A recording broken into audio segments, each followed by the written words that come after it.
about herself a little bit before we get off the air because as she will attest, I don't really pull my punches very much, and she kind of digs that, right? Right. So I'll tell you a fun one. It like happened to be. I actually inspired a blog actually. So I had a bunch of this is business, and we'll get into the fun stuff later. But I interviewed. I was looking on Facebook, and it's like I had an author go, anyone looking for any indie author knows of any cheap advertising. And I'm like, or for a reasonable fee, right? And I'm like, oh, okay, all right, define a reasonable fee. And it's like, well, they're gonna get results. I'm like, okay, that's vague, right? That's like very, very fucking vague.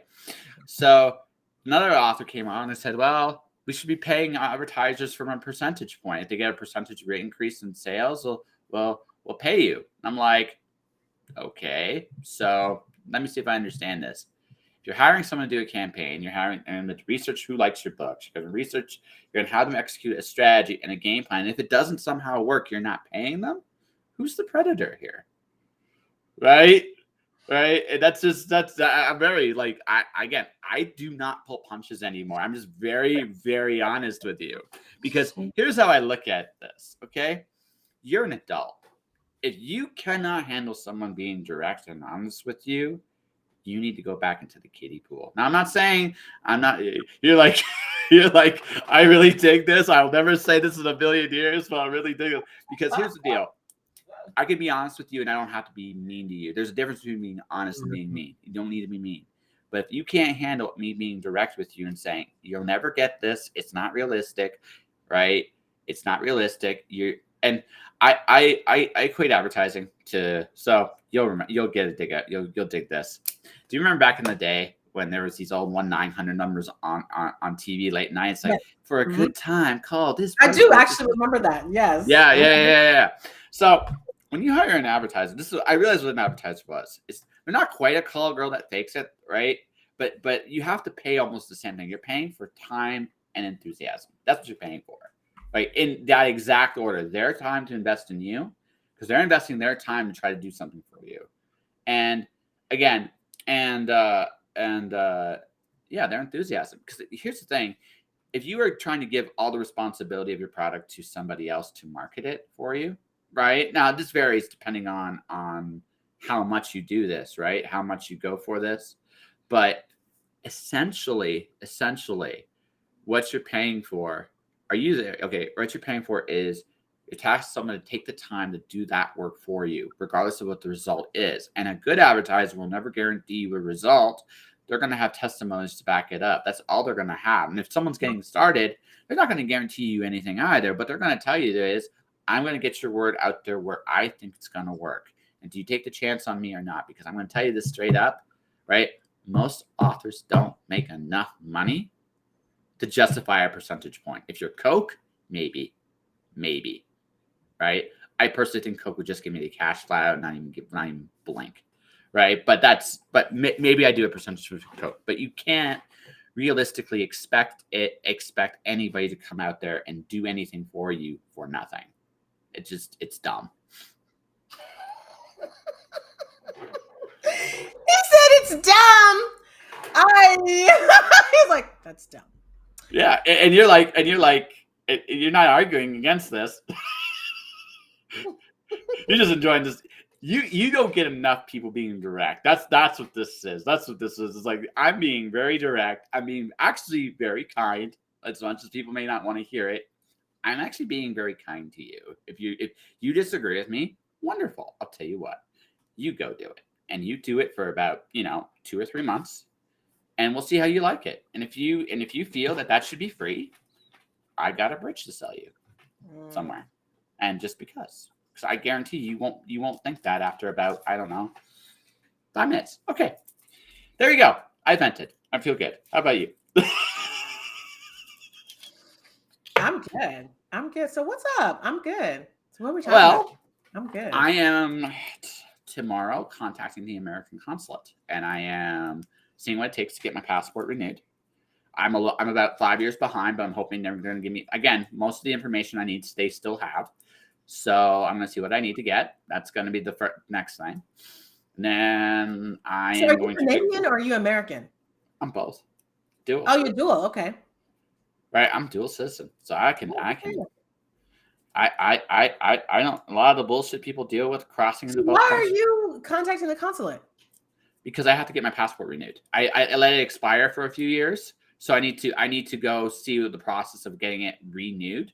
So I'm in Calgary, Alberta, You Canada. just an application. Just take your picture, take it to the post office, and mail it in. No. See, here's the thing. They have an American consulate here that doesn't deal with the same level of government. Right? If I did it your way, I'd be one in the process. Doing it my way, I'm like the only one in line. Right? Why would you, right, go through the process if everybody else is here struggling to get their passport stuff and there's nobody over there Struggling to get their passport, like this whole struggling to get their passport. What is that? That's not true. I don't know.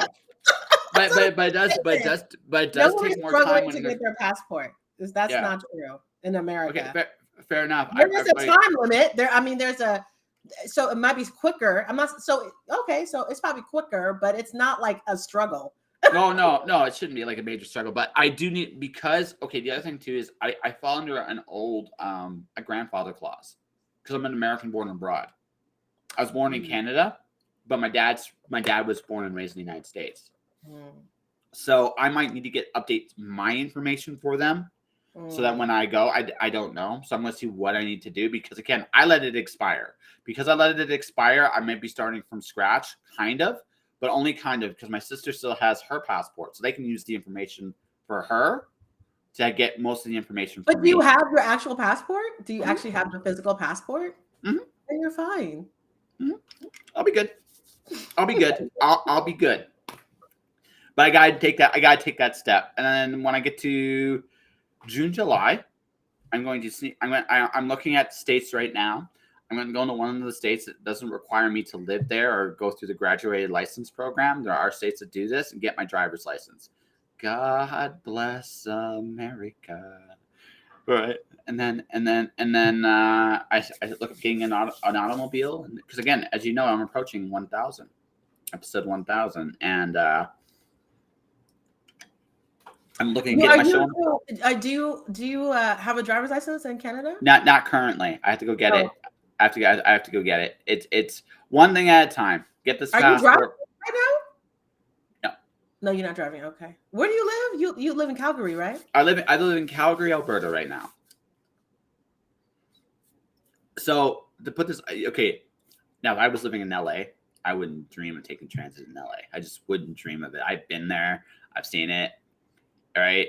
It's weird because I think it's a weird hell because you need a car in LA, but you can't go anywhere even if you have a car. It's like this weird hell, right? I want to drive somewhere, and you almost have to figure out the times nobody's on the road to go somewhere at the time. Or which way is traffic going? Okay, I'm gonna try to go the other way. And even then, it's like pretty bad. I mean, I'm here now, and it's just trafficy all the time. Like at first, like when I was growing up, I grew up here. I grew up in Los Angeles, and there was definitely a time you could avoid it.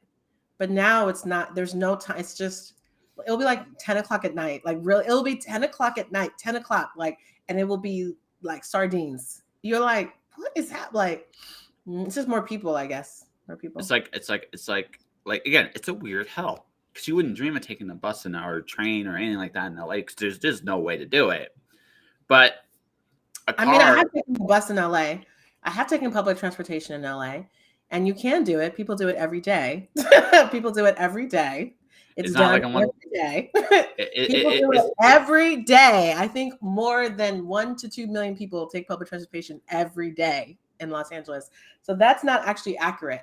What you're saying is, as a privileged white person who has access to resources, you would choose not to do that. No, because it's not about that people are not doing it. People are doing it every day. Okay, but I guess I guess I should compare what I've seen because Detroit also has public transportation. No one takes it. not because it's about privilege. It's about it goes like once an hour. It's one of the most inefficient forms of transit. And just based on what I've seen of the nature of LA, I have to imagine there's similar issues in LA, right? This isn't like New York, where New York's got a fantastic transit, right? Has a fantastic transit. Well, the bus comes more than once an hour. Good. That's what I'm saying. Like that's what I'm saying. It's a very people are taking the bus every day, taking the trains every day here. Yeah. I mean, literally, it's like 1 to 2 million people strong. So it's not that the bus comes, I think, every 5 to 10 minutes. But I will say that LA is not like New York. It's not, it's very big. It's a very geographically big, and you dealing with traffic too. And then on top of dealing with traffic, you have to stop every 2 block. It's like you're stopping every block. So it's not like, it's not quick. No. Well, that's the weird thing is it seems like no matter where you go in LA, it's not quick. Right? That's that which is really the whole point of what I'm saying. It doesn't really seem to matter what you do there. It's just like you're like, I'm just going to bring a book. The thing is, if you're on the bus or train, you're on the bus, even if you're in a car, shit, it doesn't matter. I'm just going to read a book. Oh, we moved an inch. Woo! But I feel like having lived in New York City as well, having lived in Manhattan, obviously the people who created Manhattan, like, the people who visualized it, who architected it, and a lot of other cities, is not the same approach as LA. Yeah. Like, it's so obvious. It's like they were not thinking about public transportation. Yeah, like I think the interesting thing, San Francisco was different. I've lived in a lot of places. I've lived in San Francisco too. And that I didn't have a car. I loved it. It was fine. I didn't need a car. Oh yeah, no. Like some, like, again, this is what I'm saying. Like some cities are more designed for others. Even in Canada. Okay, Calgary has what I call a mediocre transit system. Landmass wise, we're actually bigger than LA. Landmass wise, not population or density or none of that other stuff, but landmass wise. But we also have about your level of infrastructure, or slightly worse, right? Because no one, again, much like LA, we don't think, we just spread out. That's what we do here, right? So things that should be in place are sometimes there, and you just shrug and you go, okay. Now, Vancouver, it's almost advised not to have a car. It's almost advised not to, because the transit is so good there, right? And it's like you might as well just, like, if you have access to the SkyTrain, or if you have access to any kind of bus service, it's actually better to take the bus. It's faster, more often than not. Yes. I mean, definitely, I'm moving to a place where I can just be on public transportation and bicycles. I don't know where that place is yet, but I got to get up out of here. I can't do that. I can't drive anymore here. It's too. I don't want to drive. It's very stressful driving here. Extremely stressful. It's like war. Every time I get in the car, it's like war. It's like, no, exactly. See, and this is what, like, this is why I even visiting LA wasn't the, so I ended up one, like, worst neighborhoods in LA because I didn't know any better. I took the Greyhound in LA, and if you ever and if you know that neighborhood, you know why that wasn't a good idea. But it's one of those things you learn from as a tourist, right? And no, like LA was okay. California, rest of California, I love San Diego. San Francisco's cool. Like the rest of the area was great to me. But the city of LA, I was just like, after going there once, like, no, I can't do it. You're like, no, this is not for me. No, exactly. I think it's exactly those results. It's like, nope, I can't do it. I just can't. Somebody else is bigger, stronger. Hey, listen, you are bigger, stronger, tougher than I am. I wouldn't have been able to do it. And I say this with all sincerity, because it's too big. I have found for me, there's like a magic limit in either population density or just the size of the city, one or the other, where it's like, I like it decent sized city, but it gets beyond like the 5 million people range. Just like, nah, I don't really need to be here unless it's spread out a certain way. Just like, it just gets really cramped, and people get agitated very, very easily in those environments. Very easily. She's contemplating, like, Where can I go? Right. Yeah, I want to move to yeah, we'll see. Where do you want to go? I don't know. I'm not drawn to any one place, so it's more what I'm looking for.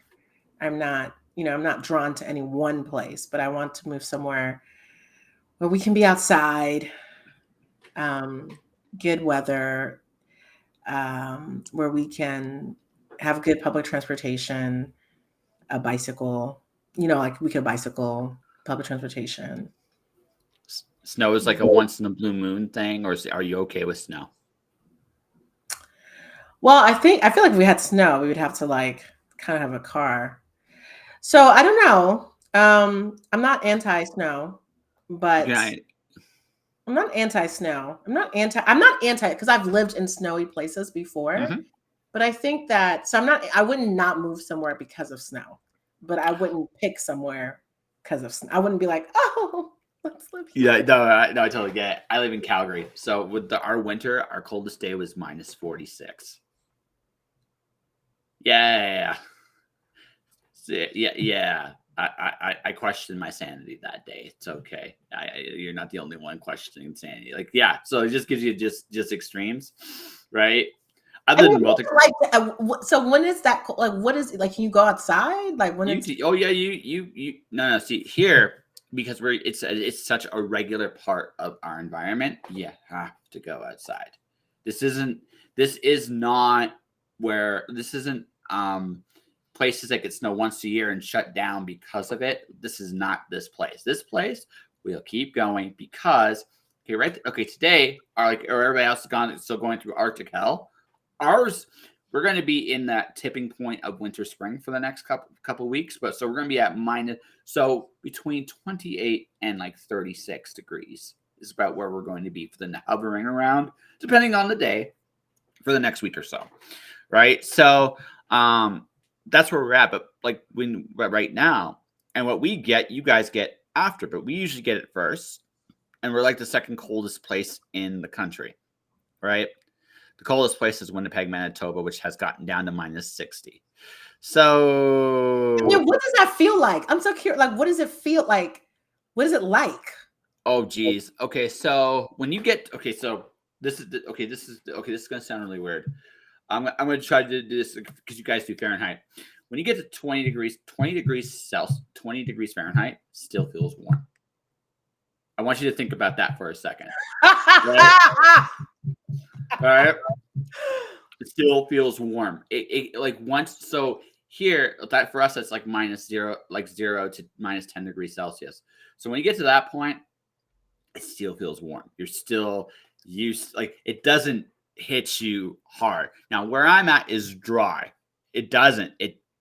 I'm telling you straight up.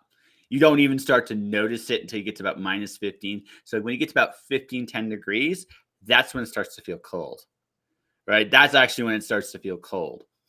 And then you get once you get to -20, which would be about -5 to -10, that's when it starts, like you feel like the cold hits your bones. And when you get to -30, that's cold. Like there's no wonder, there's no magic trick to it anymore. You don't adapt to it. It's just freaking cold. Everything hurt. Everything goes. You just feel the cold. And when you get to -40, it's almost like it doesn't feel colder per se, but it drains you dry. Because at a certain point, it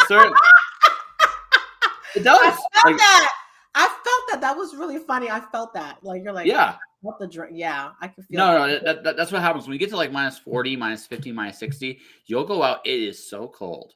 Because -30 is like you start to really feel it, right? Like -30 is, or -30 like once you get to -40, it's the same. Both, it's the same at that point. And once you get to -40, it's just like it's so cold that you just it's almost like you're numb to it. It's almost like there's a numbness to it because it's just such an ingrained cold. So you'll go out, let's say you'll do a task for like 20, 30 minutes, right? You'll do a task for like 20, 30 minutes, and if you're not insulated in any way, shape, or form, you're going to go into a mall, you're going to go into a food court, you're going to go somewhere, you're just going to like give yourself time to. When we were at minus 50, that's when I was like, okay, because I take the bus, I walk everywhere I do, so I'm in this, right?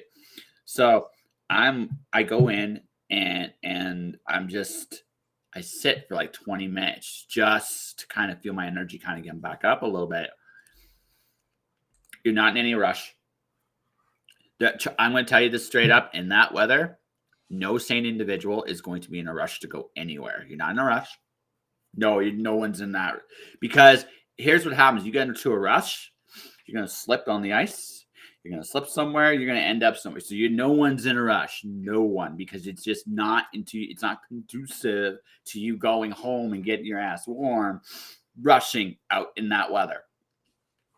And so when you feel it, like you slow down, you let yourself kind of go at an easier going pace, and you don't try to struggle. You just don't, because if you do, you're going to be out there longer. And do you really want to be out there longer?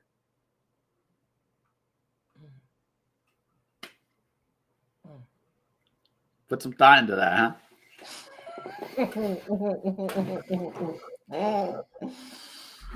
we're not even the coldest part. Like I said, we're not even the coldest city. That's Winnipeg, right? No, you told me. Yeah, we have here. The other thing is we're right by the mountains, and because we're right by the mountains, we have what is occasionally called a Chinook, which means that we'll get this warm air come in and kind of relieve everybody of like the winter pressure. So we'll have like minus 40 sometimes for as long as 2 weeks. Then we'll go all the way back up to 30, 32 degrees Fahrenheit again, like that. And it's normal here, right? Now, this is something we get that Winnipeg does not. Now, Winnipeg is a flat city with it's a little damper. So not only is it cold, it's a little wet too, which is the worst combination, right? Oh, yeah. That's why they drink over there like crazy. That is why, right? I'm telling you that straight up, because I'm going to tell you this from experience. Even if you don't drink, there is nothing like when you're out there and you're out there for a long time. You're going to take yourself a little shot of brandy. You just drink it after you're out there. Warms the bones. Literally warms the bones. Like you get.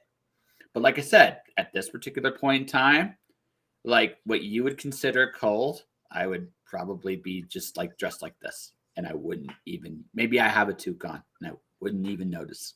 And you'd be looking at me like, you're a freaking freak. How the hell can you do that? And I'm like, this isn't cold. And then you're just going to look at me and your jaws are going to drop even more as you're all bundled up and whatever you're bundled up in. It's like, how are you doing this? Right.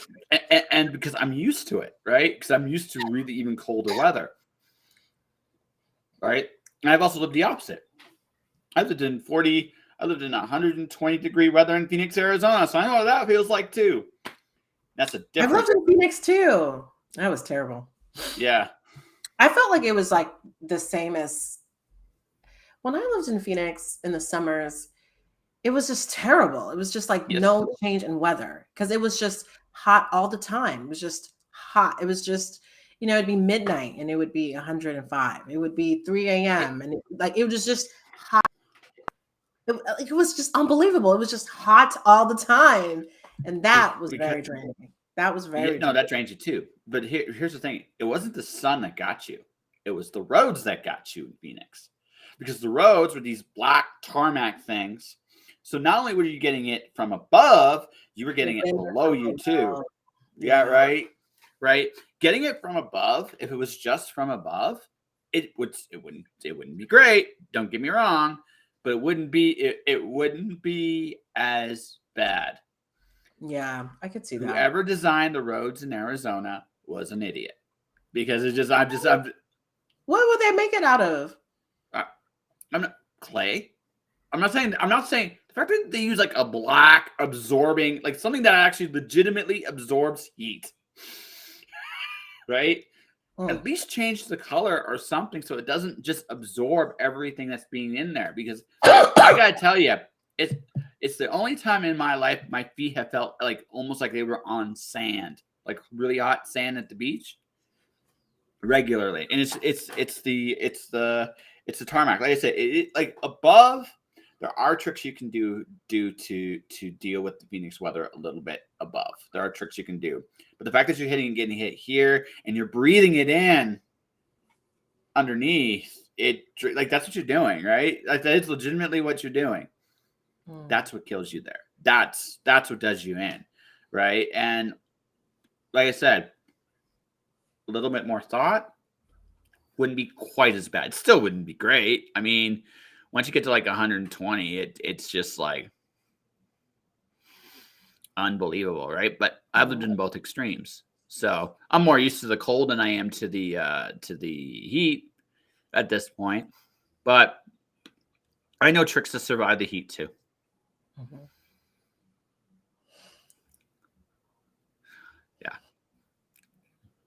I'm like this. I'm like the secret. I sometimes I feel like I'm the secret soldier that has learned all these little tricks to do all these different things to survive. Mm-hmm. Yeah, Raya, I'm getting too old for this shit. I gotta make $1 zillion now. That's so real. I love that's such a real sentiment. It's like I'm just getting too old for this. It's like I just remember, like, you know, when I was in my early 20s, doing all these things to save on airline tickets, like just doing like all of these things, you know, and now I'm like direct. I'm like, we're not direct. Like, what's a direct? We're flying direct. Like, like, I don't give a rat's ass anymore. Like seriously, I'm trying to save myself my time, my energy, and grief. Man, like, you know, I just remember, you know, it's like it's got to be a nice hotel, like just certain. So that was such a real statement. That was such a real statement because it's like I'm just getting too old for this. It's got to get easier from here on out. well, I think this is the thing. Like something I realized like about here, like why I'm going to be taken off from here, is this mentality I got. Not a lot of people have. I realize, and I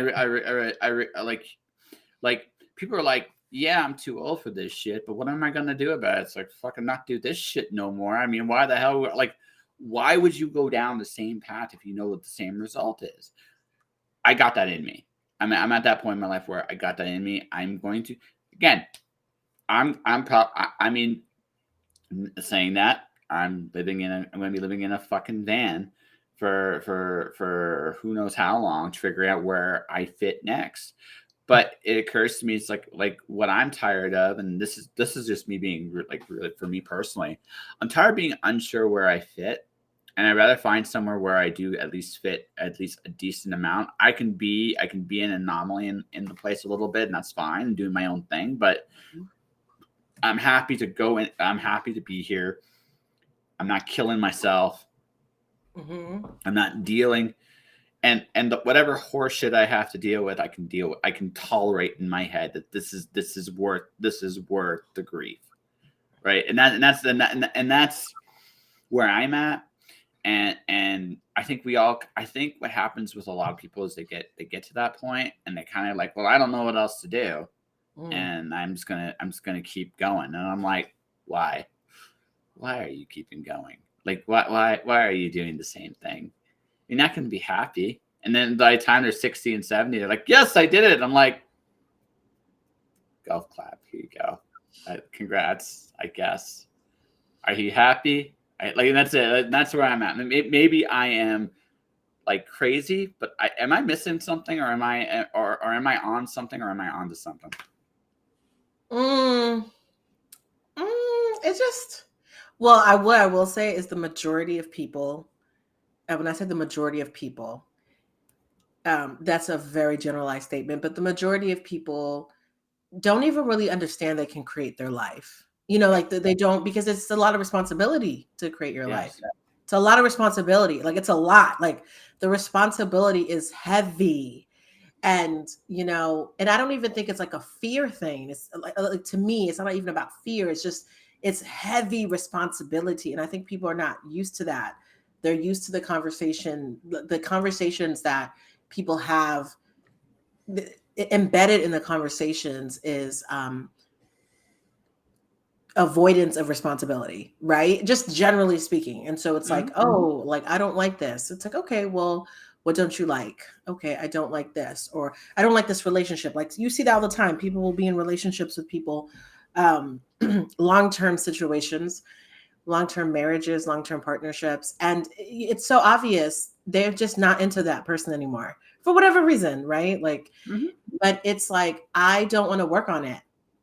Because I like what we've built, but then people start doing all these because it's heavy responsibility, and we just come up with these stories that we tell ourselves because it's like, well, I don't want to be alone, and it's like, so then okay, if you don't want to be alone, okay, that's fine, but you're um in the situation, and actually you could really change it. It's probably, it might not happen overnight, but probably. I remember my dad told me that was one of the best things he ever told me. He always told me, he's like, you're only 90 days away from changing your life. And he says, and then he would be like, and then like 6 months. He was like, like 6 months, in terms of going to a new place, doing something new. Like, he's like, especially if you are putting your energy into it, especially if you're like trying, you know. But it's a heavy responsibility, and it's a heavy emotional thing. So we put up all these markers, and the real root of it is it would be too much for me to do that. It would be too much for me to initiate that. It'd be too, like, I don't want to initiate that. I don't want to do that. Because who else is doing that? Like, I look around, no one else is doing that with me. Like, so So I have like 10 rules of success. I think this ties to I have rule 8, which is stay uncomfortable. And I would go so far. I would go so far. There's definitely a work aspect to it, but I do think there is a bit of a fear aspect to it too, because what does that look like? See, if I stay exactly where I am, I know what it looks like.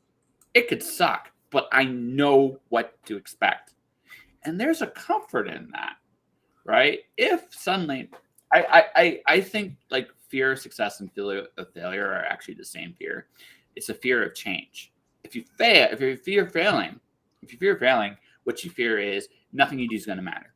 Like you're going to fail, you're going to stay in the exact same spot. That's not how it works when you fail, but that's the subconscious fear of failure.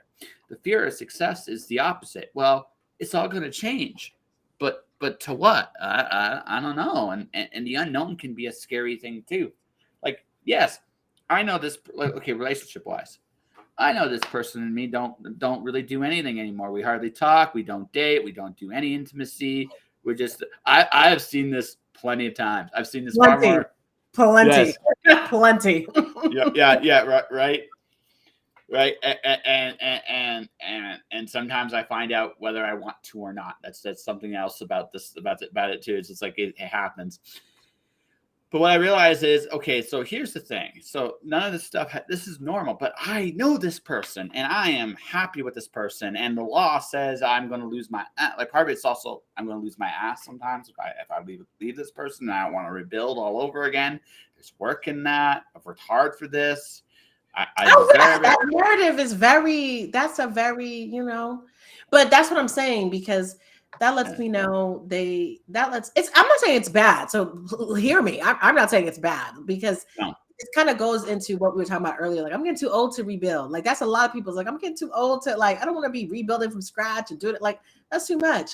So, people stay in the same place and then they watch television and fantasize through television and movies. Like, that's why I don't watch television and movies anymore, because it's such a what is that word? It's such a pacifier. It's like not even real life. It's such a pacifier. And people don't like to talk about this, but it is such a pacifier for people. Like, all of the shows are about people who are really ridiculously wealthy. Like, it's all of the tropes, it's not about regular everyday people. It's about people. It's like, it'll be a story and the person married, like maybe they're broke, but the person marries a billionaire. It's like always a billionaire. It's like, how many billionaires can you marry? Like, come on. Like, it's like I'm married to, oh, she met, and then he was a secret billionaire. He was a secret tech billionaire. And now, like, and what I mean by that is when I watch TV, or like, I mean, I'm not saying I don't understand, but popular culture, or even sometimes when I'm watching television, this used to really irritate me when the characters are supposedly don't have money, but they're in these beautiful apartments. Like everything's beautifully decorated. They're wearing designer clothes. Like it's like, come on, guys. Y'all are just. And so people start to be pacified through social media, porn, like so just to make it through the day, make it through their experience. They can't even like open their experience. And what I'm not telling you is that that's bad. So this is important because I don't think it's bad, because what I do think though is it's unfortunate, because I think if more people thought about it, this whole narrative of fear and fear of change, it's like that's fake. That's a fake construct. That's not real. Like, I know, like really bad, but it's like, oh, the fear of change. It's like everything's changing constantly. Like the universe, the nature, everything is showing us that things are changing constantly. That's just a part of it. Children show me that. Like my children are like, literally, I'm like, you just like ruin it. Like they're changing constantly. And so at the end of the day, you have to understand, like, how do you want to live your life? You want to be awake, or do you want to be asleep? Do you want to be on a pacifier, or do you want to be like experiencing it? Like, and it doesn't mean that, the pacifier is okay. Listen, I want y'all to hear what I'm saying. Do not minimize, like, do not think I'm judging you. I'm not. I'm just saying, like, it's like I had kids, and I remember my firstborn in particular, she was obsessed with her pacifier. And I had to give her that pacifier. And she was like 2.5 years old. She was like old. When finally her nanny was like, we are not doing this pacifier anymore. And I was like, no, I can't, because I could, no. She said, we are not doing it anymore. And then she just took the pacifier. And it was like a day. After that day, it was like she was fine. No, so again, we're talking about comfort here, folks. This seems to be where we're going today. Television. So I don't watch television either very much. Okay, the thing I watch, I'll tell you what. When I'm working, I want to turn my brain off. I'll listen to sports debate because it's completely meaningless and I don't have to worry about anything. So that's why I listen to sports debate. Or if I am actually in the mood to watch something, it's usually professional wrestling. So, and the reason being is it's live. I actually, unless my friends are in it, I will not watch a television show anymore because I don't have time. Like for me, it's not the time factor. I do have time. It's just I'm tired of being socialized. No. See, I disagree with you. I think you don't have time either, because here's the difference. Here's the difference. This is how I'm saying it. I'm saying I don't have time. What it means is I would rather, what that actually says, when you say someone tells you they don't have time, what they're actually saying is I have other priorities over this. I think television, I think video game. I'll video game before I watch television. Video games are at least can be stimulating, right, to the brain because I'm interacting with it. Television requires me to literally go to sleep. Like they actually did a study on television, watching television. Your brain goes into like a sleep mode when you watch television. It is that like terrible. So the last time I watched television of any kind was when I was in Windsor during the first few weeks of the pandemic. I didn't watch Netflix. I watched an old school television that still exists in Windsor, and I realized that television is legitimately for old people because all the commercials were for old people. So it just was like I legitimately realized this is an antiquated technology at this point. But I would occasionally watch. One of my favorite shows as a kid was Star Trek: Deep Space Nine. I love that show. Really, really good show. But I'd watch that. That's it. But for the rest of my experience, the rest of my time I never Netflix during the pandemic. I think that there are some shows that are really good. So I will say that I like that you. Oh no! I think that there are some shows, but I think this introduction of binging, like this, how like the introduction, like how binging is now introduced, and this whole idea that you're talking about, like the brain's going to sleep. I'm telling you, it's all designed for the brain to go to sleep, because for people not to be thinking. Because sure, it's like for me now watching. Like I'm actually about to do an overhaul. Like really, I'm about to be 40 very soon, and there's not a lot of things coming with me over post 40, by God's grace, because it's like I am so tired of being conditioned. The conditioning is just it's so obvious. I cannot. I just well see that's the thing. Like you come to a realization. Like our generation. I'm 41, so it's like our generation. See, there's a reality with our generation. See, we saw the American dream become complete horseshit. My grandmother was working at a bakery in the 90s. She got injured on her back, and when she went to retire, the retirement disappeared. This was in the 90s, right? Because they changed the name, they tried to they did all kinds of stuff. This was in the 90s. This wasn't now. But now that's such a we live in a generation where we realize there's going to be nothing left for us unless we build it. That is legitimately where we're at right now. Unless we do the work ourselves, there is nothing to take care of us. Now, the previous generation had more than us. The previous generation to them had more than us to take care of in the post. But when both my grandmothers pass on, that's the end of that. Like, that is legitimately the end of that. Right? And I know this. So I don't have the luxury of looking at what anybody else tells me about how life is going to work. I have to create it. And if I don't create it, somebody else will. And I've seen the people that want to create a new and wonderful world. And they terrify me a little bit. So I'm much more interested in creating my own destiny than letting somebody else dictate it for me. Right? Which means probably when I'm 50, I'm probably going to be a supervillain, but I'm good with that. Right?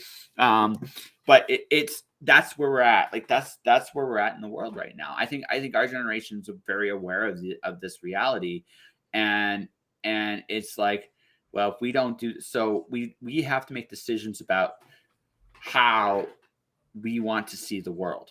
And I think for me, right, the way I look at it is the world seems to want to break me down into being dependent on the world. I would rather create my own destiny, if not you can't be completely independent of the world, but you can at least be independent enough to solve your own problems. You don't necessarily need intervention from the outside to go deal with things. You're going to work with people and not necessarily against them. That is a very possible future, and that's what I want to create. Mm-hmm. The rest, I'm not like you can tell me about your politics. I will be a complete atheist when it comes to it. I don't give a shit. And you can tell me about your goals and dreams. That I'm interested in. This is why I do this show, right? That interests me, right?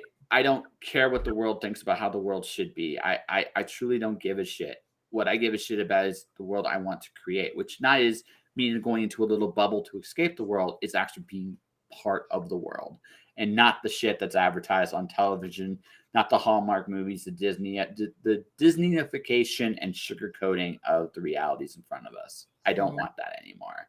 It does not serve me. And that's the thing. You realize this too. You don't have time for it. And that's fine. That doesn't mean there aren't good shows. It doesn't mean there aren't good video games. It doesn't mean there isn't good entertainment out there. That's not what I'm saying. But it's one thing to spend an hour or two to unwind. There's nothing wrong with that. It's another thing when that's your whole life. And then at that point, you got to look at yourselves honestly and going, what the fuck am I doing? But that's me. I'm old and cranky and senile and shit. I don't know. Right? That's so funny. I love that. I stopped like the pandemic. The pandemic pretty much took away my ability to give a shit. Like it really did. Like it took everything away. I opened my eyes to certain things. It's just like, you know what? I don't care anymore. I'm just going to be me. Yeah. It woke me up. No, I'm just going to, because here's what I learned. This is the best thing. This is the wonderful truth about the pandemic. This is during when, by the way, when I wasn't allowed to go to, I chose not to get the vaccine. Like I had my own reasons for it, but I chose not to. And I had to deal with the fact that, like, in Canada especially, I wasn't allowed to go to certain places. I was not eating food courts. I wasn't allowed to do certain things. But when you took that all away from me, it kind of made me go look at things kind of like this.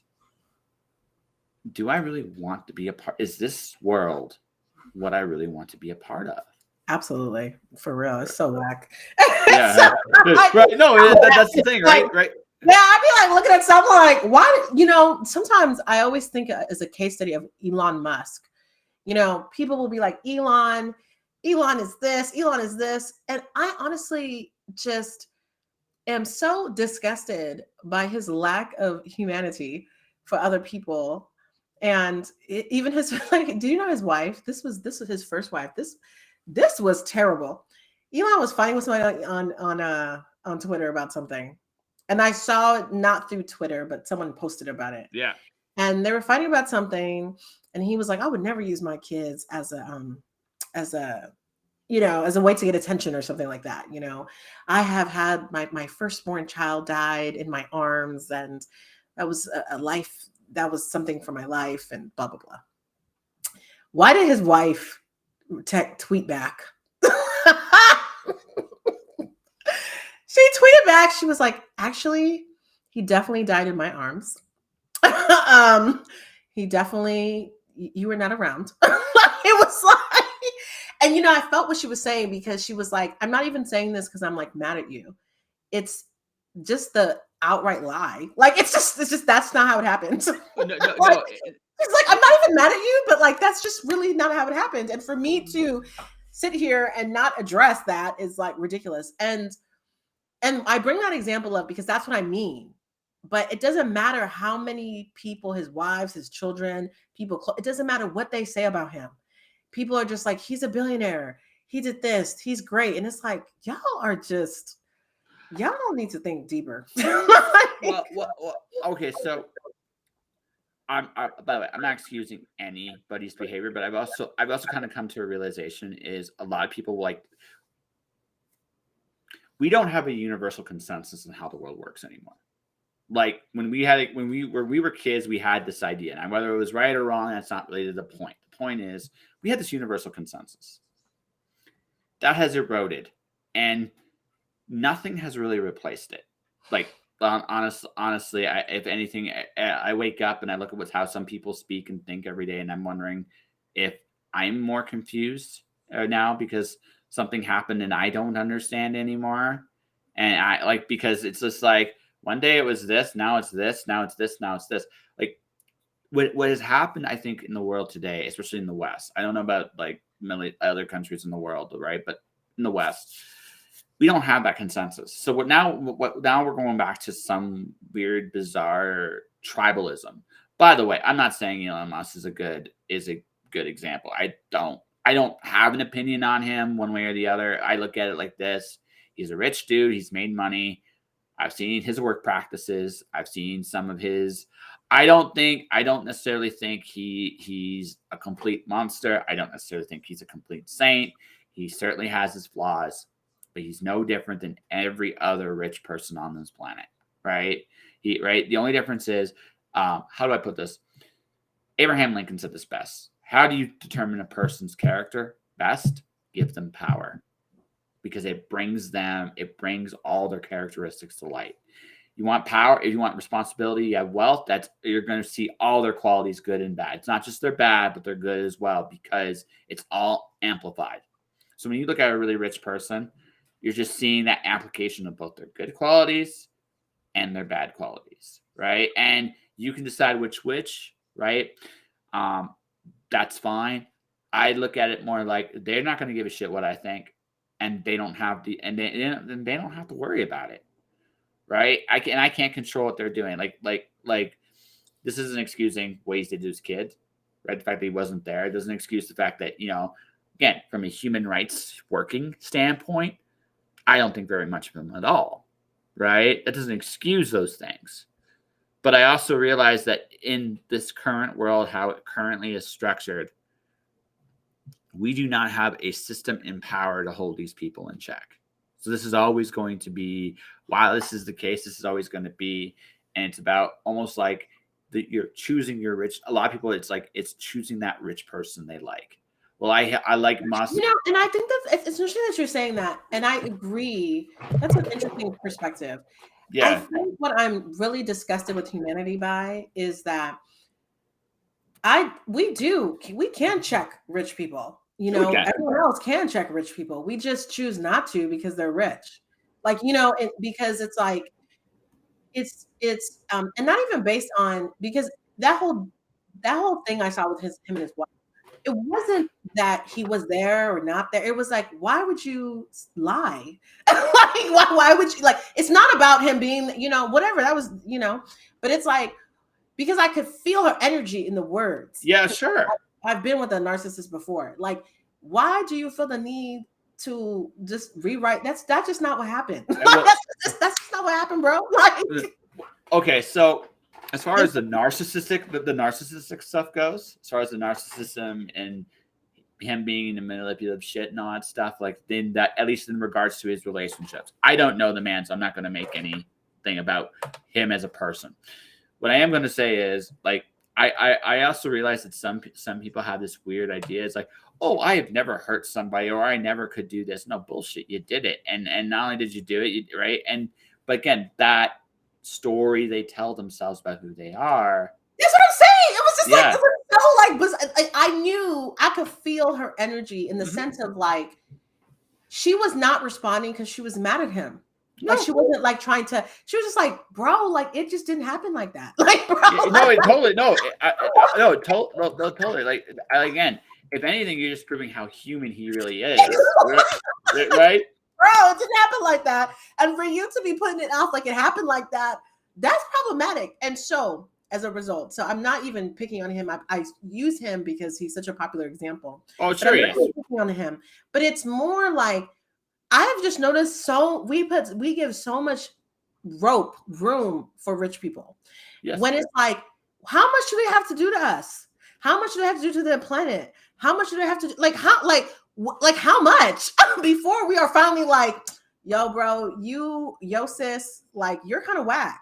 Like, I'm just saying, like, what do we need to see him kill someone in front of us? Do we need to see him, like, what do we need to see for us to finally just be like, your behavior is like, not even you are a bad person, because that seems to be a trigger for all, seems to be a trigger in the white supremacist system to even think that a white person is not a good person. It's like, I'm a good person. Like, okay, what else do we need to see that it's not even about you being a good person? It's like, your behavior is causing harm to a bunch of people, your decision making, your behavior, the way that you move in this world, because you have greater impact than even so for you to even say like, oh, he doesn't give a shit about what I think, but what he's doing and how he's moving in this world is actually impacting you. Okay, so let's you want to really go down this rabbit hole? Okay, let's go down. It's not a rabbit hole. White supremacy is not a rabbit hole. White supremacy is a reality in the earth realm. It's not a rabbit hole. Let's get it together. Okay, I'm gonna go down this. So here's the thing. It's here's the thing. Me personally, the only thing I will push back on, I don't think his behavior is just a white person thing. There's lots of rich people all over the planet, right? Different races, different creeds, different colors. They do a lot of the exact same things. It's no different. It's because what happens is, it's a weird thing I've noticed with people, and this is just how it works, right? Is if people believe you have like I believe in the golden rule. I believe in both versions of it. Treat people the way you want to be treated, but I also believe this: he who has the gold makes the rules. Like, that is the way the world has always worked. So he has the gold. So people are like, well, what he's doing is obviously working, blah, blah, blah. Whether or not it's working or not, that's not the point. That's the psychology. So the thing is, we have a lot of people, this is just my thing is, we have a lot of people that really have no clue what to do with themselves. So if they see something abhorrent, I could mention other rich people that do abhorrent shit all the time. Bill Gates, Donald Trump, right? I could mention like anybody in like that any of the wealthy people in the United States all have connections to dirty shit. I don't care who it is. Even Twitter before Musk, that was owned by some royal family in Saudi Arabia. I'm going to tell you this straight up. Those people weren't nice. It doesn't matter where you go. But the thing is, a lot of people are scared and frightened. This is what it comes down to. You can hold anybody accountable. It doesn't matter who it is, but it requires a certain resolve to do it. And what I've noticed with a lot of people is they lack the resolve and the conviction to do that. And the way the laws and legal system work today, for good or ill, it benefits them, right? It benefits the wealthy. It just does. So this is the world. This is the world, whether we realize it or not, we have chosen. I'm not saying like we all consciously made that decision, but but again, this comes down to what we go along with, right? And this is just like we've gone along this path for so long that a lot of people don't. Again, this goes back to something I said at the very beginning. We get comfortable in what we do. It's like we don't have to do a damn thing, and this continues. But if we actually stand up, this changes. What does it change into?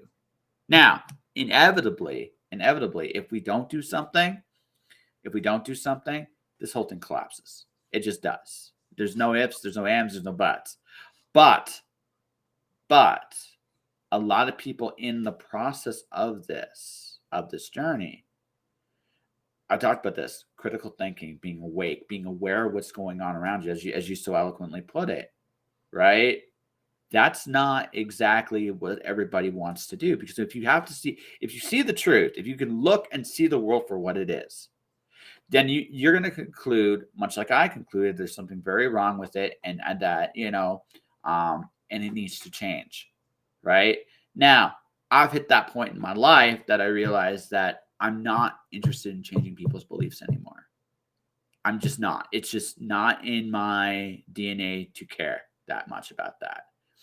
What matters to me at this point is what I can do in the world I create, right?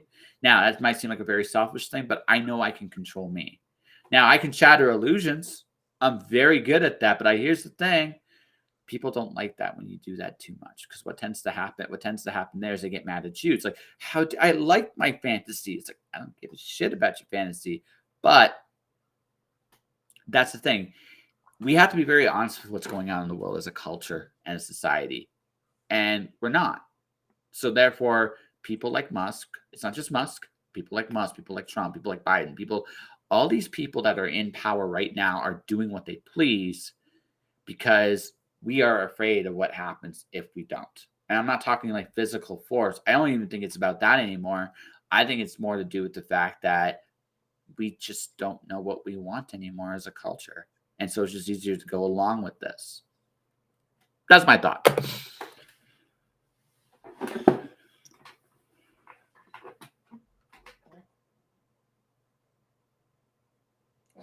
You like it? Disagree? Well, yeah, I do think that, and you're absolutely right. I think that, I think that narrative that people have, like, there's nothing we can do about it. Not that you have, but like people will be like, there's nothing we can do about it. Like, this is just what it is. Like, I'm like, that's not true. No, like, we could just have a simple conversation and hold somebody simply accountable. Like, it's not even, it's a lot of times I've noticed, even in like let's say bullies and situations like that, we can literally just be like, that was kind of whack what you just did. Like, I mean, just not even, we don't even have to go deep. Like, really, we could just put people on pause. Like, that's not okay that you're doing that. Like, you should stop, Or just somebody say, what the fuck are you doing right now? I mean, right?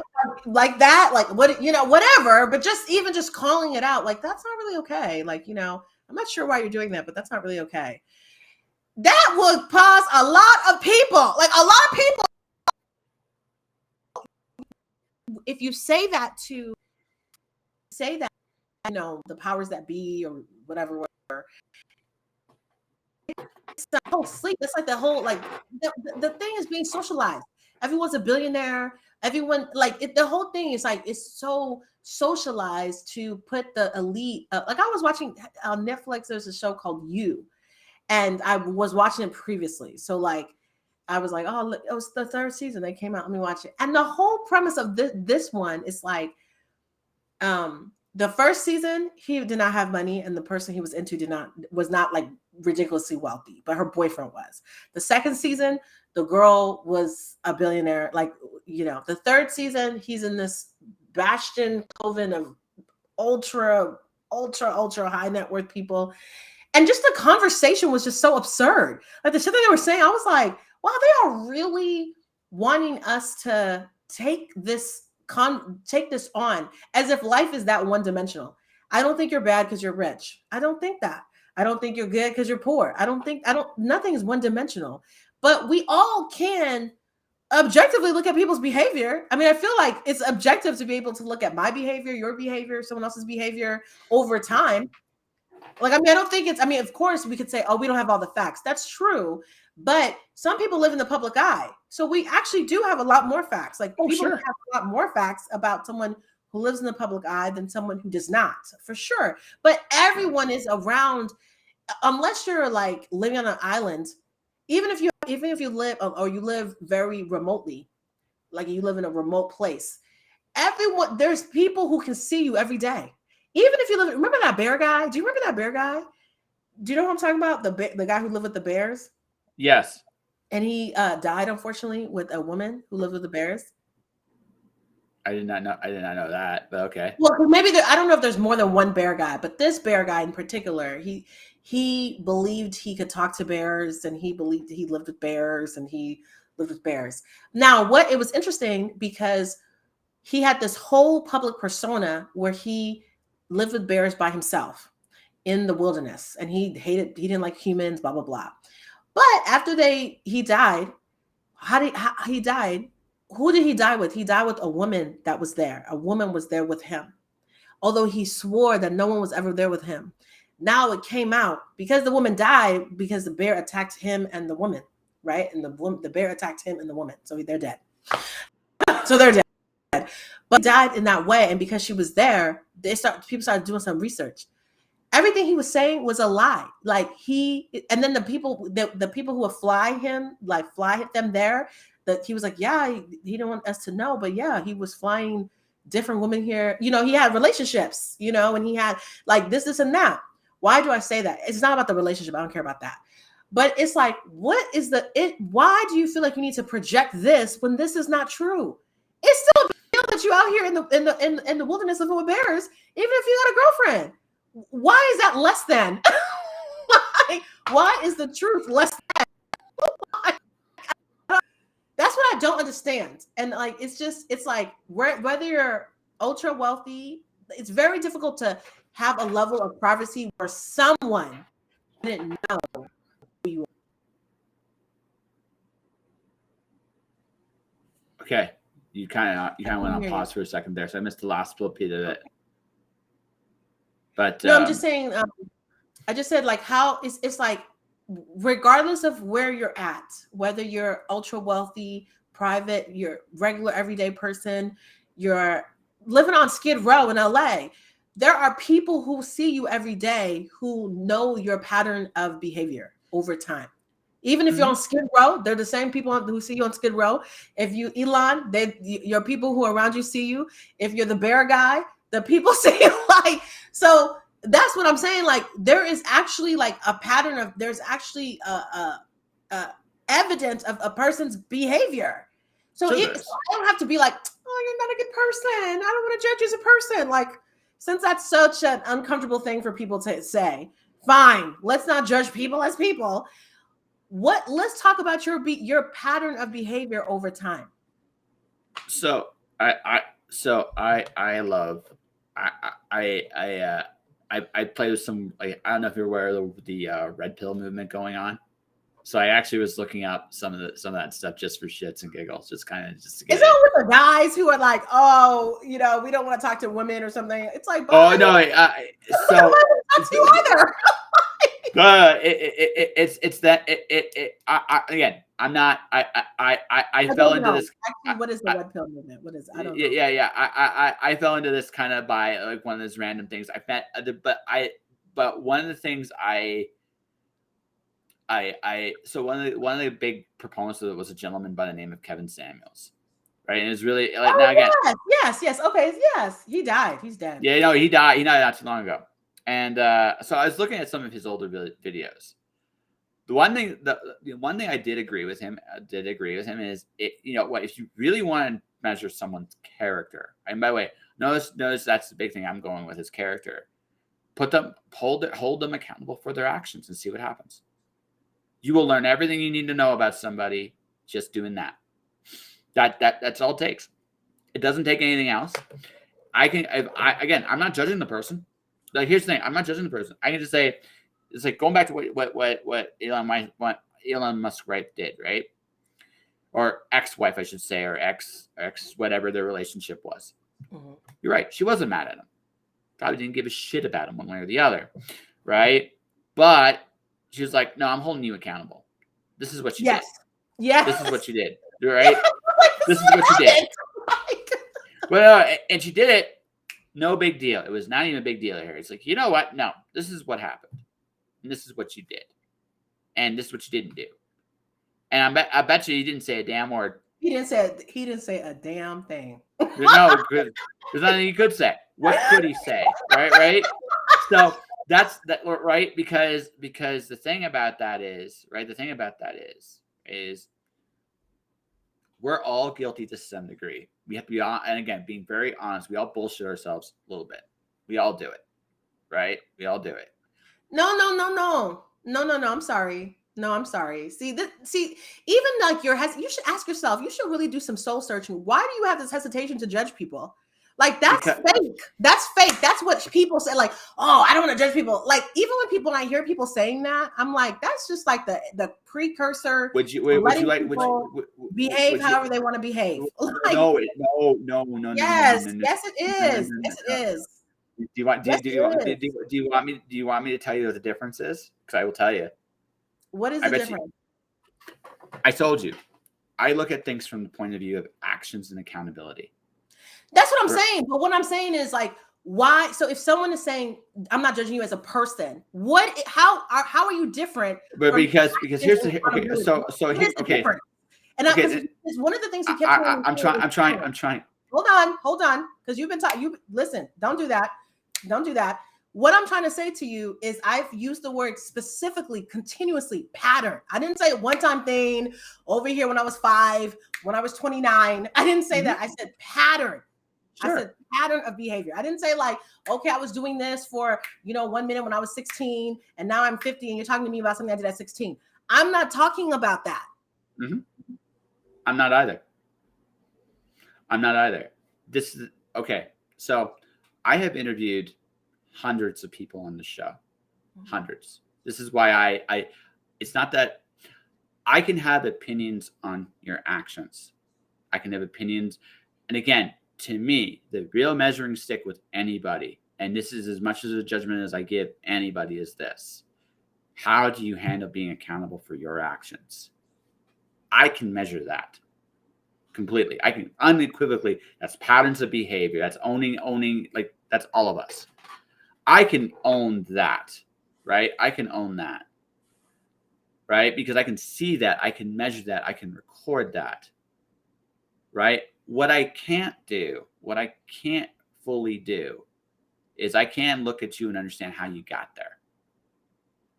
I can't do that because I don't know. I never walked in your shoes, right? I've never been able, I can't do that. I can look at me and you can disagree about anything, right? You have a reason relevant to what we're because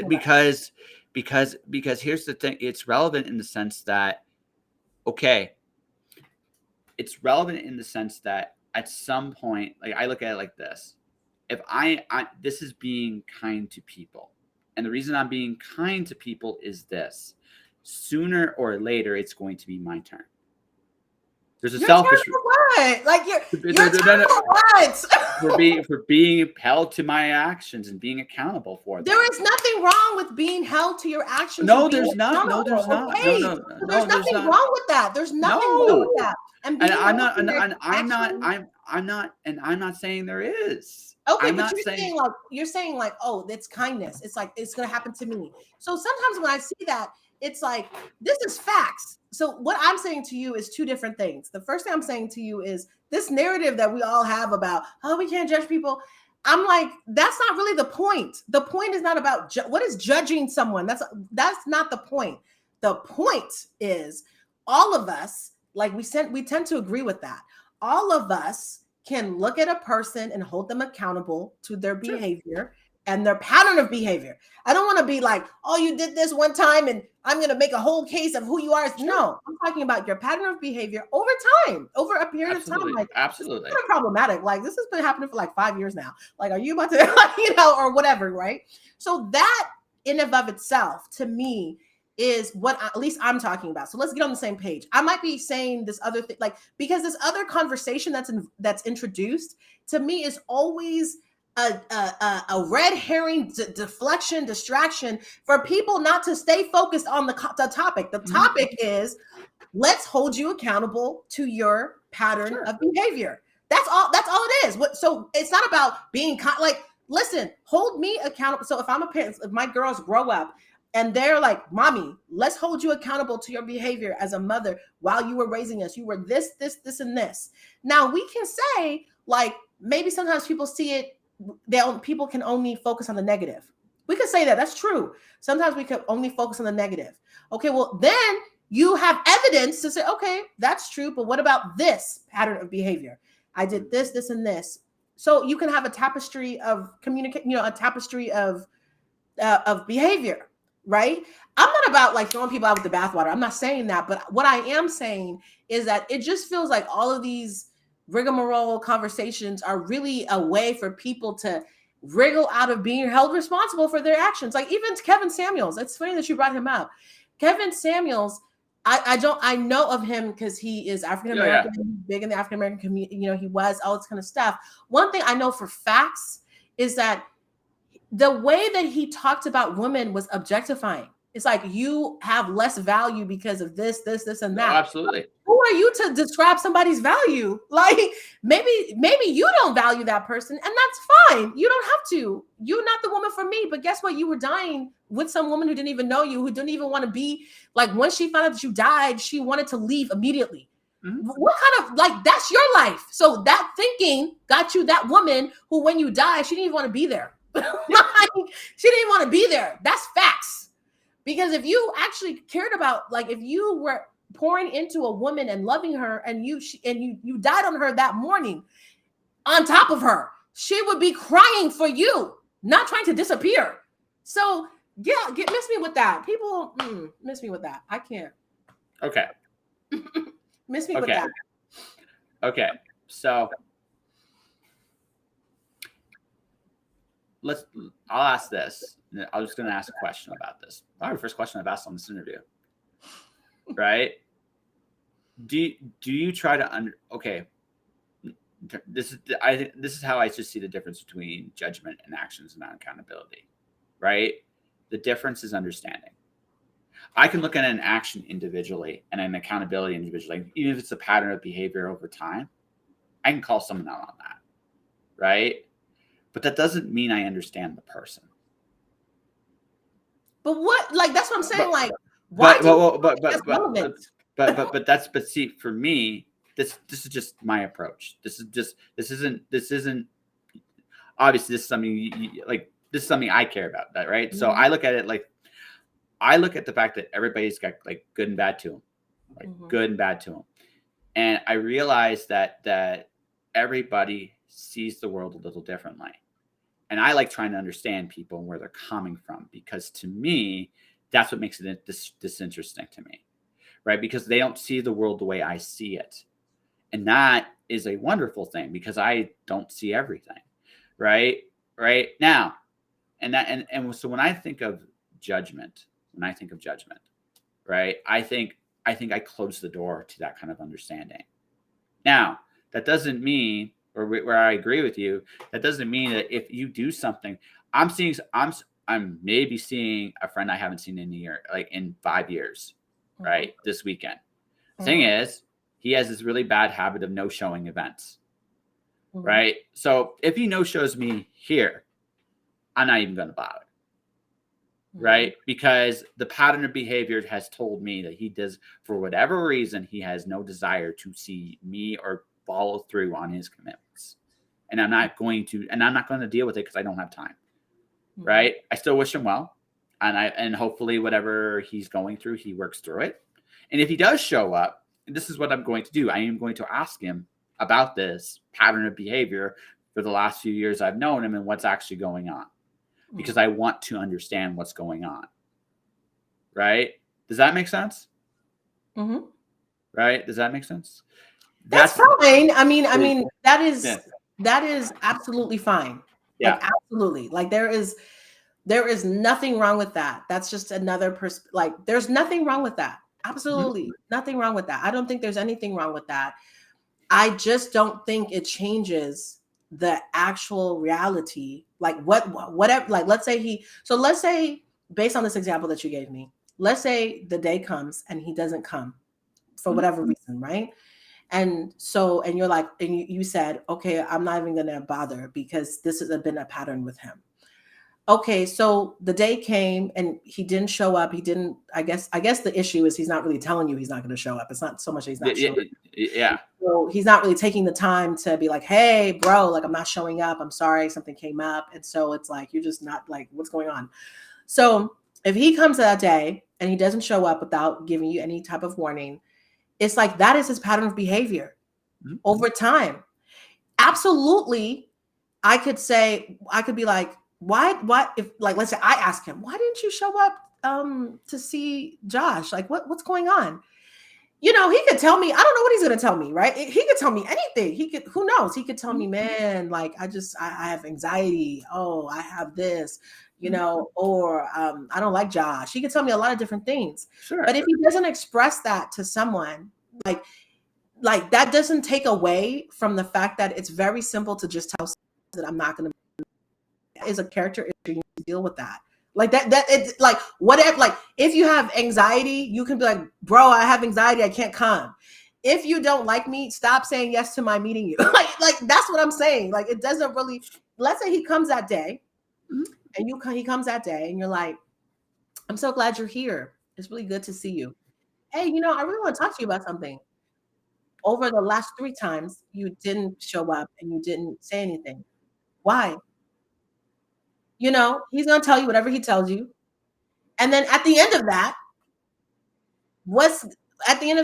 what doesn't change for me is that I don't care what you tell me. Hey, bro, moving forward, I love you and I want to hang out with you, but you can't keep no showing, no calling me. That's not going to work. So, bro, moving forward, like, if we're going to have a relationship, like, I feel you have anxiety. I feel you're sad. Like, I feel you, but this is what needs to happen for us. That doesn't change. Oh, sure. So that's where I'm coming from. Like, it's not that it's not relevant. Like, I don't want to hear what people have to say. I'm not curious. I don't lead with curiosity. I'm just saying it doesn't really change the fact of, like, and we're talking about a quote unquote negative behavior. It doesn't even have to be it could just be any behavior, any behavior that someone wants in their life, or any behavior someone does. Your behavior determines if people want you in their life or they don't want you in their life. Your behavior determines if you're hurting people or you're helping people. Like, it's based in your behavior. So I could be like, well, I don't know why, and be like, well, I don't know why Kevin Samuels felt the need to be doing all that. He could tell me his mom was mean to him. He could tell me he doesn't like women. He could even go as far and tell me, I just don't think women are as important as men. I'm cool with that. I don't have a problem with that, but you're not going to be a part of my, like, atmosphere based on your behavior. So that's what I'm saying. It's not that what I'm not saying is, that's when I say, what is the relevance? Like, what is the relevance is every person has to ask themselves, why are they behaving that way? Sure. So you have to know it before you can even tell someone else. It's like, back to that bear guy. It has never left me. This is like years ago. It's like, why did you feel the need to lie that you have people visiting? Like, why was that something that you wanted to lie about? Like, he should ask himself that. Okay, so in it, I tend to because look we all found out in the worst way. Because not only did you die, we all found out your secret in the worst way. Okay. Like, that's what I'm saying. And now you're not even alive to tell us what happened. You're not even alive to tell us, like, for us to hear your story. So I'm gonna go from the point of view of when there's a misunderstanding, when things fall apart, because I had a friendship a few years ago that kind of fell apart, and I actually just kind of put this in my head. Okay, This is where I think you're at. You're not really interested in someone's intentions, right? Right? Not necessarily when behavior you don't like happens to you, right? The intentions don't matter to you, and I think you're right. This is by and large because they can't be argued with. Consequently, right? Impact can't be argued with it, right? You hurt me. The impact cannot be argued with. The intentions cannot be argued with. But the interpretate. Okay, let's talk about Shabir guy. Okay, why would he lie, even though the truth eventually came out? Now, it might be something as simple as she didn't want to be on television. No, sorry. I don't know. I'm telling you, maybe you do, but you're asking. I'm just throwing a bunch of reasons why, right? Could have been something as simple as that. It could have been. This is why pattern is important, and I'm just interrupting. This is why pattern is important. The thing with the bear guy, it was a pattern over years. It wasn't just. This is just one person. This was multiple women, and it's not because it's a woman. It's not. I'm not saying that he was mean to the women. That's not what I'm saying. I'm saying these are multiple people, multiple over years. Like, so it's not like every person he was with didn't want to be on camera. He was the one who didn't want anyone to know that these. Sure, and like I said, I don't know the whole situation, right? But based on what you gave me initially, like this was just me. I don't know the whole situation, right? But if off the top of my head, that was the first thing I went to. Second thing, he could have just been a player. He's like, you know what? I'm having the time of my fucking life, right? Right. Hey, listen. There's a novelty aspect to this. This is the bear guy. I'm having fun. They're having fun. What the fuck, right? And you know what? It could be that simple. It's that. Sometimes it is that simple. It's not overly complicated, right? Right. It can just be that. Number three. Hell, again. I don't know the situation. I'm just throwing this out there, right? Maybe he was just terrible at relationships. He's one of those guys that just fell crazy in love with a whole bunch of different people. I'm not saying that's likely. I feel it's more number 2 than number 3, but hey, I don't know, right? I don't know, right? The point is, I legitimately don't know, right? I don't. So, right. So I tend to lean towards giving people the benefit of the doubt. That's me, right? Right. You have to prove to me you're an asshole, right? Well, I don't just assume it. Your behavior will show me you're an asshole. It's not a proving, like it's your behavior over time will. And what you said about like I don't really care about people's intentions, that's not true. What I will say is over time. So like I'm a mom. Like I messed up on our first time. We were like just the last time we were supposed to meet. Like just my children, the daycare. I was having a situation, and so when you got back to me, I didn't even remember. I was like, oh my, it was on my calendar. It was not that it was on my calendar, but I was going through this thing. Man, I'm so sorry. You know, I shouldn't have just blew you off. That's your precious time, and maybe you probably went on to do something else, but that was the time you allocated for us to talk. Now, you know, it was. I can do two things at the same time. I can tell you that, yo, man, like, this is why it happened, but I cannot take away from the fact that I still no called, no showed. I can't take away from that. That's just what it is, you know? And so before, do I let you know that I acknowledge your time? Do I show up again or not show up? So it's like to start using our brain when we start thinking of behavior. It's really not. It's really not rocket science. You know, behavior over time. It's not a benefit of the doubt. It's just like you maybe someone was okay.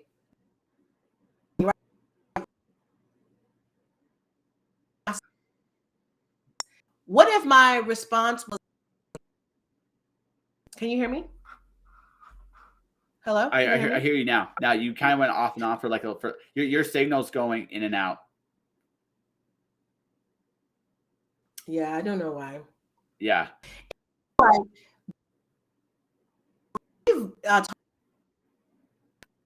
We're talking.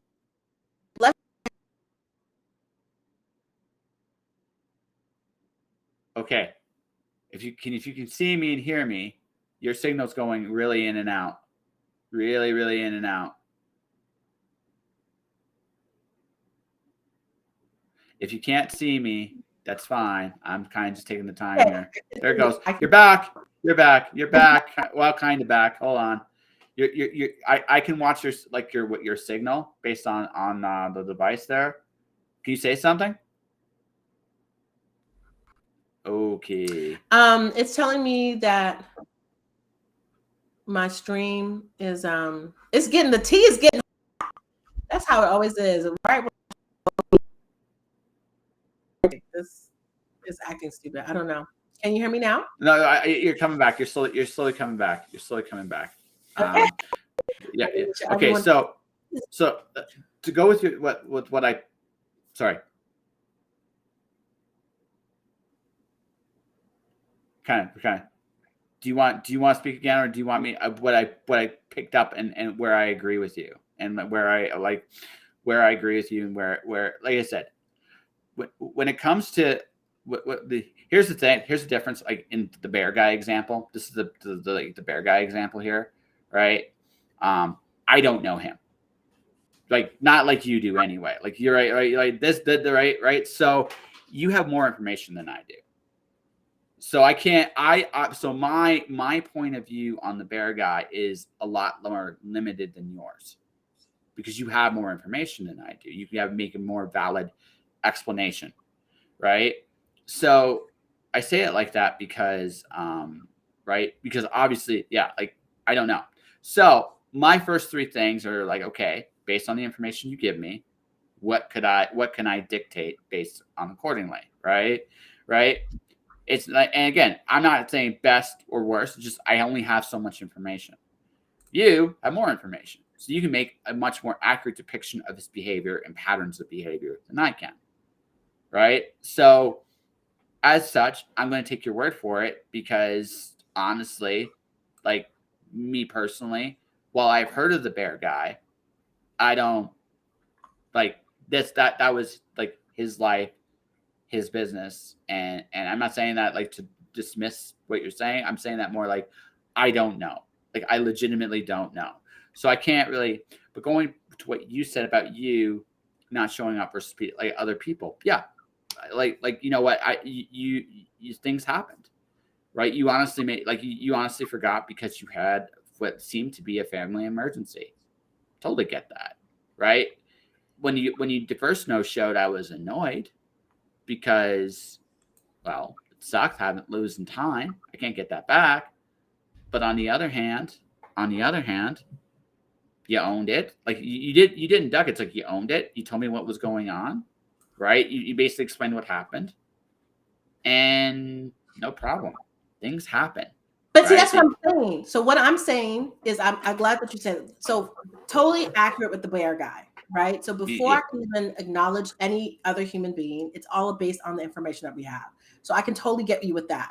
So yeah. I have to, when even other people come up, I'm asking more questions and I'm just getting to that point. And you're right. I do know the bear guy story, and they did all these in that, like, so it's kind of like I'm coming from a different perspective.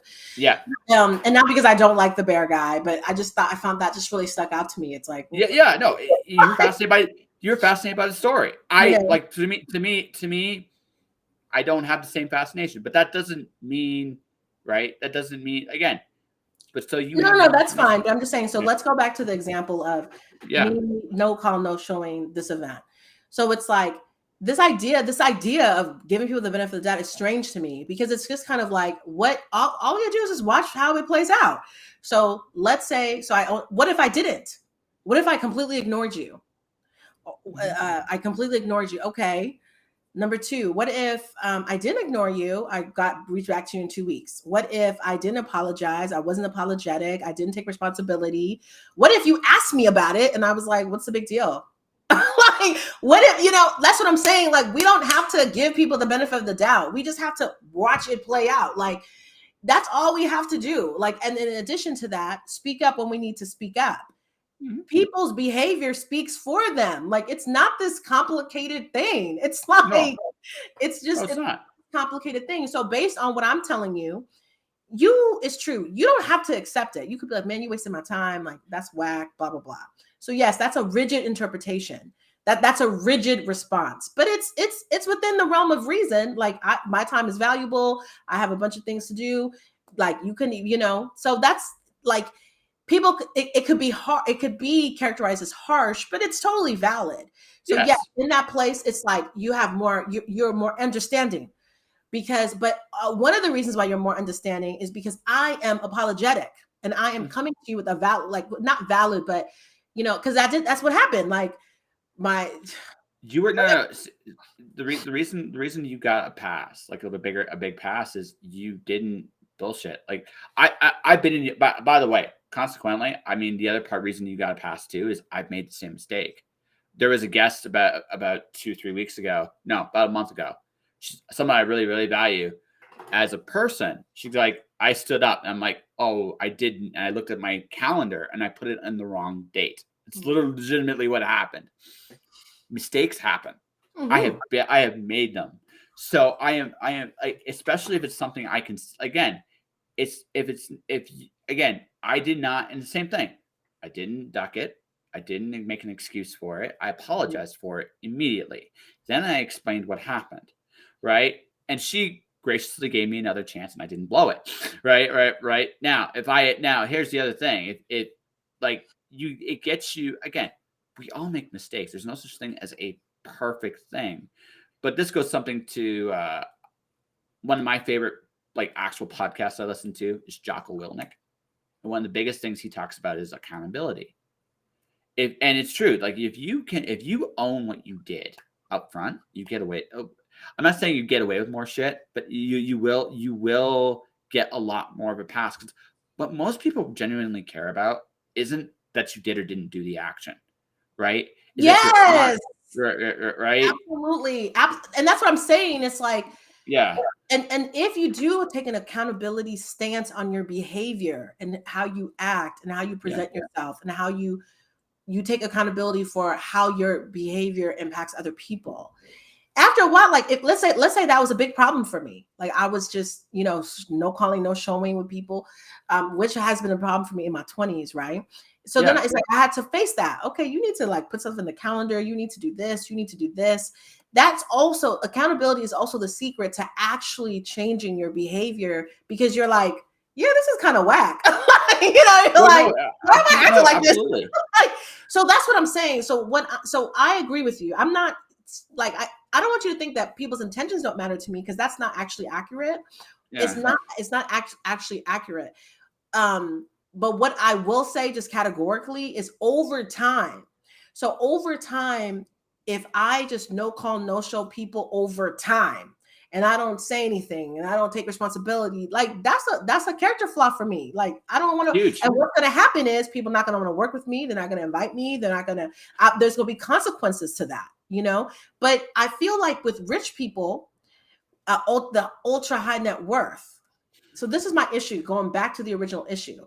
Ultra high net worth. Like, we're not back in the, in the landed gentry times where the king is here. Like, come on, like, open your mouth, guys.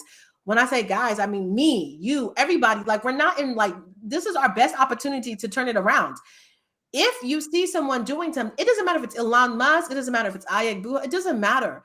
Over time, let's just have the conversation. Yo, so I've noticed that you constantly want your workers to work. And Elon is a great example, because he doesn't give a fuck. Like, he's like, no, everyone's going to be working here 12, 16-hour days. That's what it is. So at least now you know, like, that's what it is. That's what it is. If you don't work here then. It's like, okay, and then it's up to the people who want to work there or don't want to work there or whatever. But at the end of the day, and then you can go into the psychological bullshit that he tells people that, but why is that? My point in saying that is we have to have that same speaking up, the same basic accountability for everybody. Like, the same it's not this, I don't know. It's like two sets of standards for regular people. And it's like, no, it's the same basic accountability for everybody. It's not this deep thing. So going back to something I said earlier, right? This isn't like I said, we are coming to a very interesting point. Like I said, I don't know what of this is still here in 10, 20 years, right? I really don't, because you can watch, like, we're coming towards whatever this age is, we're coming near the end of it. I think what I really think it is, this is we're going to like, we as a culture lack confidence. That's what it comes with. Like, I've said this: if I could change one thing about the West, Canada, the United States, it would be that people would realize what they're worth. Right? People would realize it. But that's confidence at the end of the day. That habit we're talking about, Perry, not showing up, that's a confidence issue. More often than not, that's a confidence issue, right? The person doing that has got issues with their own confidence, because one of the easiest ways to destroy your own self-worth and your own confidence is to not follow through on your own expectations, whatever they are. It's one of the easiest ways to do it, right? You're like, that's very astute, right? But it's the truth, right? So, if you want to find somebody with no confidence, find the person that doesn't show up, because that will tell you that that is one of the most telltale signs that there's no confidence. And I say that this is just personal observations on human beings. It's we need to be able to follow through on our expectations of ourselves to build our confidence. And most people never figure out what that is, because they don't understand how important that part is. If I never thought that the most important thing I'd learned in public school was the attendance. I never thought that was actually the most important fucking thing. But here we are 20 years later, and I realize this. This is why attendance was 10% of your mark, because this is why. Because this is one of the most important life lessons you'll ever get. It's when you show up that good things can happen to you, not when you don't. And you got to open yourself to that possibility. And the only way to do that is to go out there into the world. And the only way to do that is to show up. And it's something it's my first rule. And ironically, this is why. It's ultimately our ability to get our worth, fight for our rights, get these prices, all these things. It's all confidence that we are worth it and that we are willing to fight to get it. I'm a freelancer. I have been fighting to get my worth now for a few years, right? It's taken me a long time to get there. But again, it's a mentality. I am worth this. I mentioned the advertising thing at the start when I vented. The reason why, because ultimately what annoyed me about that was you're trying to short sell someone else's worth for your benefit. And that's what I disliked about that whole concept, right? And are you there?